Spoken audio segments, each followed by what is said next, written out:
Book 101 is all about the books that I read for the last 40 years. And today I have my special guest. He's an 18-year-old creator, student, entrepreneur, and brand building, live fully in the hustle arc. No other than Mr. Jack Wagoner. Thank you, Daniel. I'm super excited to be on today. Welcome to Book 101, Mr. Jack. And can you please introduce more about yourself? Yeah, so as you said, I'm an 18-year-old brand builder, and podcaster is a huge part of my identity. When I was 17, I was living abroad in France for my junior year of high school. And, I just took a step outside my comfort zone, wanted to immerse myself in a new language and a new culture. And I decided that I had some things I'd like to say to other people. So I started a podcast. And then it wasn't as consistent. But starting in the winter time, I started to release 3 episodes a week, interviewing amazing people. And I've just learned so much. I'm a lifelong learner, and that's really what this is about. Lifelong winner indeed. And thank you so much for sharing your knowledge and wisdom to the world, Mr. Jack. Let's empower fellow podcaster each other. And today, let's talk about how to build your dream life before adulthood. What does building your dream life mean to you, especially before reaching adulthood? Yeah, so I think one of the key things about saying dream life is breaking down what that actually means. So for me, my dream life consists of three things: it's purpose, love, and nature and adventure. So I think a lot of people think of their dream life as some static goal that they're trying to reach, and then they're there. Yes, I made it. I can relax now. Well, I mean, think of anyone successful that you know. Their dream life, their goals, they're not static, they're dynamic. Humans live relative experiences. So when we reach for one thing, we're always going to go for for the next thing, right? That's just how we live. That's how we set goals. So if I can create a dream life which is filled with these three pillars that don't rely or aren't contingent upon accomplishing things, my self worth is not contingent upon my accomplishments, but more of what I'm doing. I can live my best life, my dream life at any point. Definitely. How early in life do you think someone can start working toward their dream life and why?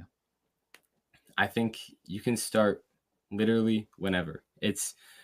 I mean, we've all heard the phrase, it takes a village to raise someone. I've been really lucky to have absolutely amazing parents. My community, my school system, my friends, they've all been incredibly supportive of everything I'm doing. And so I've been lucky to realize that I can make my life what I want it to be for myself uh, at this age. But for many people, that realization comes later after they've followed in other people's dreams for themselves a little longer. For example, what I mean by that is a lot of times we have uh, this set path. People say in the U.S. it's often you go to high school, you go to college, you get a job, then you have a family, you settle down, buy a house, all these things, right? That's kind of your archetype of an American life. But your life doesn't have to look like that.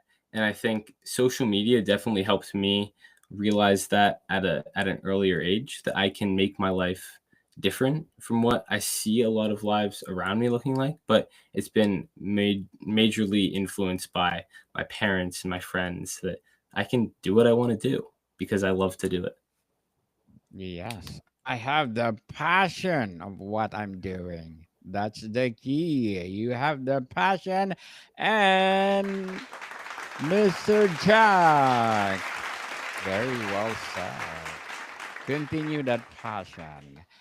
Can you share a personal story of a step you took as a young person to pursue your dreams? Yeah. So I'd say as a young person, it's very scary to put yourself out there online, right? because especially when you're in school and you have peers all around you, that stuff spreads really fast. And so when I started my podcast and I started publishing videos on YouTube, everyone knew instantly. And that was a big step for me. That was a big step to where I am now and where I continue to go because I had to get over my fear of judgment. A lot of times we're held back from what we really want to do because of a small fear that's easily hurdled, that's easily pushed through. But that small fear, that's what's keeping us from the life, from our dream life, from the life that we really want to live. And so that moment when I was able to, like, I sat down, I remember I meditated, I journaled a little bit, like, what are the actual worst consequences of me publishing something that is true to my heart and getting judged by it? What's the worst thing that happens? Okay, absolute worst case scenario, all my friends hate me. I leave, I'm alone, whatever. I'm not gonna die. I'm still here. Like, there's no actual horrible consequences that are coming from that. So I think oftentimes playing that out in my head, playing out what this absolute failure looked like, unrealistically terrible failure, and seeing, oh, it's not actually that bad. That's really helped me push through and be able to take action toward what I actually want. Well, don't care what people say about you, people. If you have the passion to do something else, please share to the world, just like Mr. Jack Wagoner. And what's one key habit or mindset you think young people should adopt to build their dream life? So, if we're talking young people in particular, I think my biggest thing has been coming home to what are my actual own thoughts. In a world of social media and really just saturation of ideas, it's really hard to differentiate what is my thought, what is my idea, and what is something I just saw when I was scrolling on Instagram or TikTok, right? And so the biggest habit for me is taking 10, 15 minutes in my morning where when I wake up, I don't touch my phone. I go outside and I just sit out there for a second. You don't have to meditate. You don't have to do anything special or what you would consider weird and woo woo. Some people on the internet, you can just take some time for yourself to ground in what your mentality is for the day and what your thoughts are. Because sometimes it's really hard to figure out what's me and what's all the noise. And how do you balance dreaming big with staying realistic as a teenager or young adult? So I've actually developed a philosophy, a little hypothesis on this exact thing. It's what I call the duality of gratitude and ambition. So us ambitious people, it's very hard. I mean, I'm imagining you're very ambitious as well. You have a podcast, you publish all the time, right? And Yes. it's sometimes very hard to be striving for something super, super far or something you have to work super hard toward while staying present in the moment. And so what I've realized is that what all of our hard work is aiming at is fulfillment. Humans genuinely want fulfillment. Everything I'm doing is to get some type of fulfillment, some type of contentment in life. And the way that we can achieve that is by striving for something, yes, being ambitious, but being grateful for what we have now and letting that gratitude for what we have actually propel us forward. Oftentimes, people conflate the word gratitude with complacency. They think that being grateful for what they have means that they're going to stay where they're at. They're going to get complacent. They're going to stop pushing forward. But when you can ground in your gratitude and say, this is what I love, my hard work earned me this, I want more of it. I want more of what I'm grateful for. I want to create more abundance in my life. Pushing out of that abundance mindset, that can create that balance that you're talking about, right? You said realistic. I am not a huge fan of that word because while I do have to stay realistic in whatever that means and realizing that I can't achieve all my goals tomorrow. I can always take a step toward them. And I think I do have a little bit of a backup plan. If in this sense, if podcasting and my brand don't take off, I am going to school for behavioral neuroscience, which I'm extremely passionate about. But I've curated this belief in myself that there is no way that I fail. I mean, I fail so often, but on the grand scheme of things, in the macro sense of my life, I don't think that living can be a failure. And so I don't think that I need to try to be realistic with myself because my goals are just to live a fulfilling, amazing life. Mr. Jack, I hope when I was 18, your brain is just like you. And I hope encouraging all the millennials or whatever Gen Z, please do create a mind like Mr. Jack.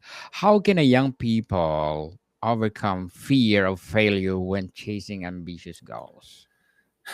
That's a great question. I think it's one that we need to be asking more often because the fear of failure holds us back from so much. But what people need to understand is that there is no success without failure. I mean, you look at any person that's achieved what you want to achieve in life.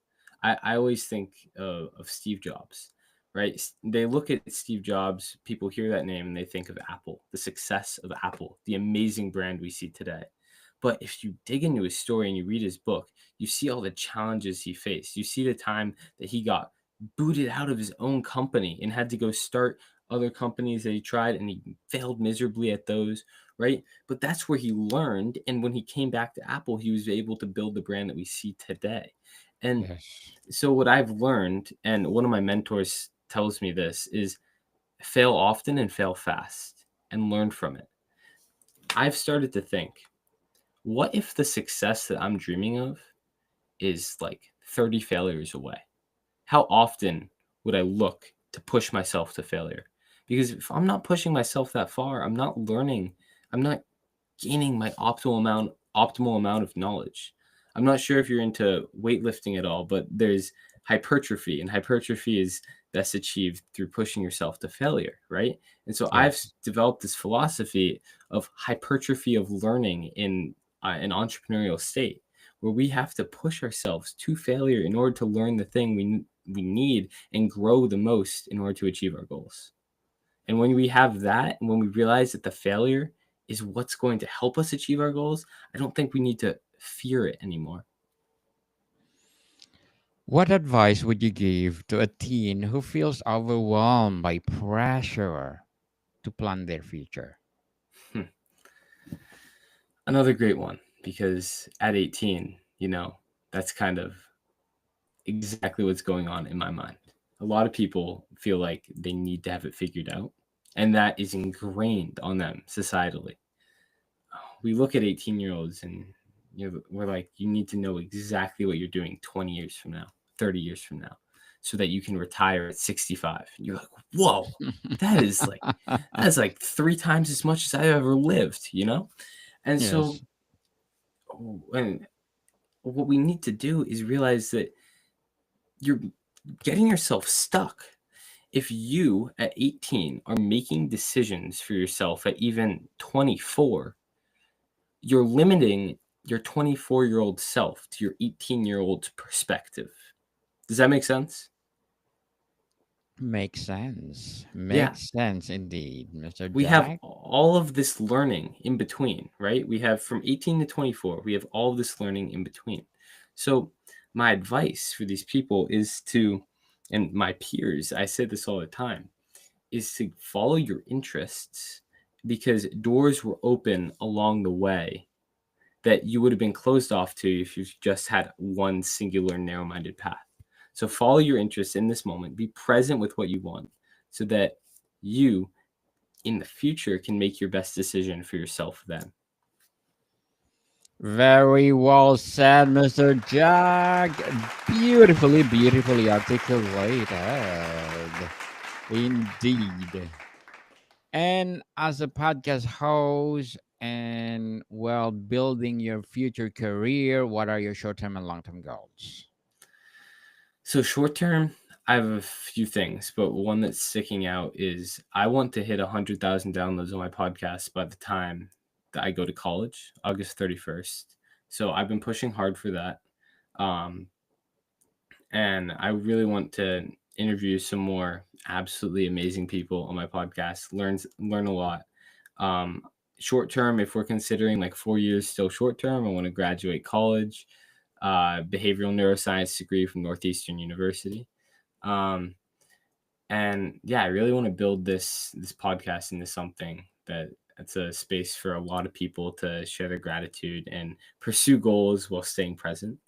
Long term, I think that I want to incorporate what I've learned in neuroscience and the platform I'm building with my podcast into uh, I mean, this is something I've never actually said live, so this is super cool.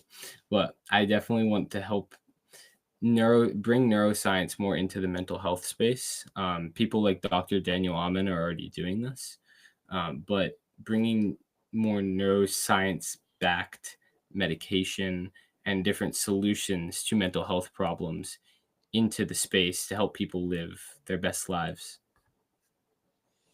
Good luck to your goals, Mr. Jack, and looking forward for more success ahead. And please do come over after 4 years and let's talk about your journey.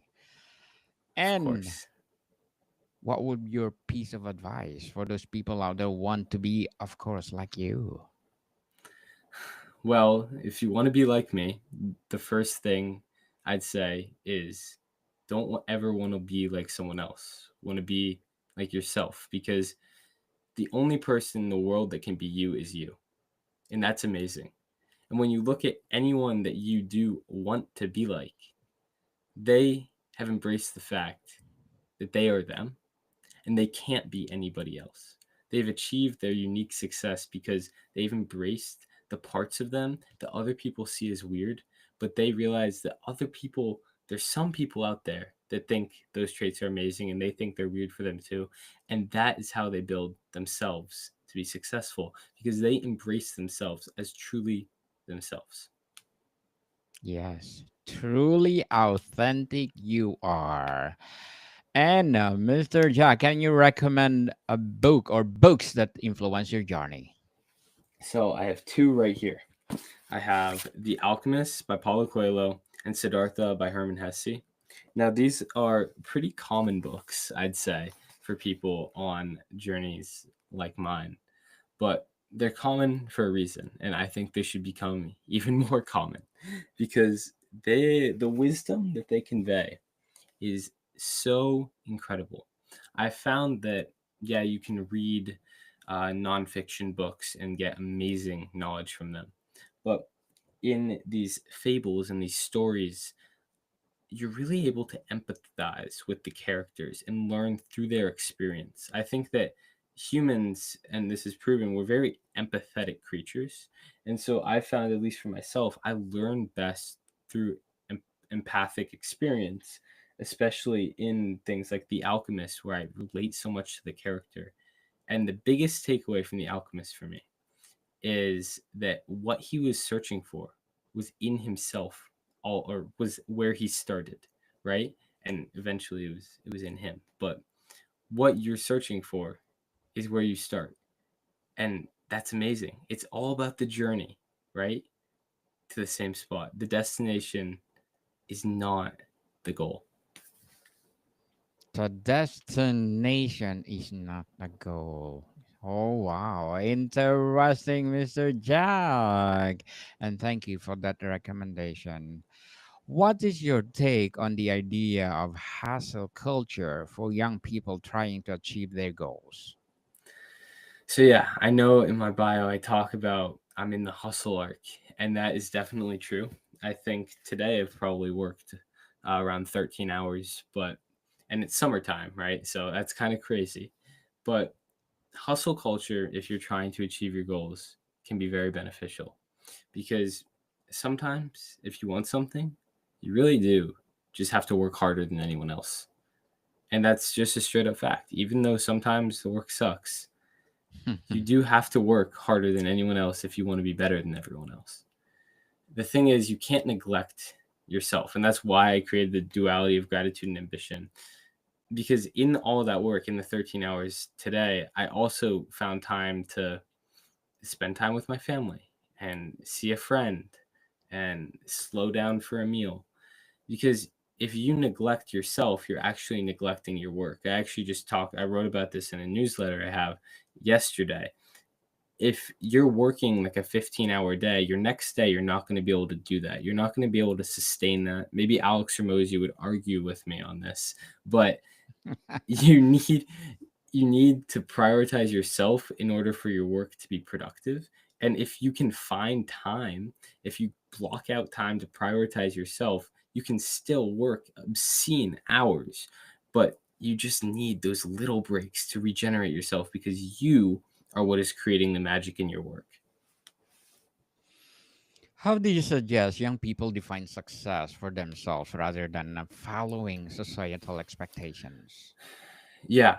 um I think that it's a lot of introspection, because no one's going to tell you what's right for you, because everyone has all these different things that are in their lives that make them think what success is, but no one's able to tell you what you're meant to do or what your life successfully looks like besides yourself. And so that's where a lot of introspection and writing and just getting in touch with yourself really matters. um, because I do think success is a very subjective thing. But on an objective level of what I think we should define success as very generally is fulfillment. I know I mentioned that earlier, but I think that every human is craving fulfillment, and that is the thing directing most of their action. So if you can think about, I'm not looking for material success, everything's always actually in here. And I'm looking for fulfillment through my material actions. That is where you'll be able to start to direct your introspection, your quest for what your success looks like. So, Mr. Jack, before we wrap up our discussion for today, I'm inviting you to please do listen to my other podcast, people. My other podcast, because my abstract essay is already in fifth season, abstract poetry in second season, and my book 101 review in fifth season too. Comedy 101 in second season, and my food 101 in fifth season as well. Geography 101 in fourth season, and my baby podcast Law 101 and mental health 101. Love Letters in third season, and my movie 101 review and music 101 in its fourth season, and Science 101 and Sex 101 in its first season. Please listen to them or rather you listen your podcast. Mr. Jack, if you could go back to your teenage years, what's one thing you do differently to build your dream life? I think a lot about during the COVID lockdown. I was 13 and 14, and I think about what I was doing during that time. And it was a lot of learning, like how to do silly things like flips on the trampoline. And I read some books, but I really wish that at that age, and that's kind of a crazy thing to say, but I had the drive and the purpose and the mission that I do now, because that was so much time I had that I could have invested in this and gotten ahead. Yes, I wish. I wish I did my podcasting at the time and create those lots of episodes already. Right? Right? I know Yes, it was free work time. definitely. Very well said, Mr. Jag. Very well said. And we truly inspired by you. As I said, I wish my mindset when I was 18 is like yours. So, can you please invite our listeners to support your podcast or anything that you're doing right now, your advocacy or your business itself? Yeah, so I will invite you guys to listen to my podcast. It's called The Grateful Podcast with Jack Wagoner.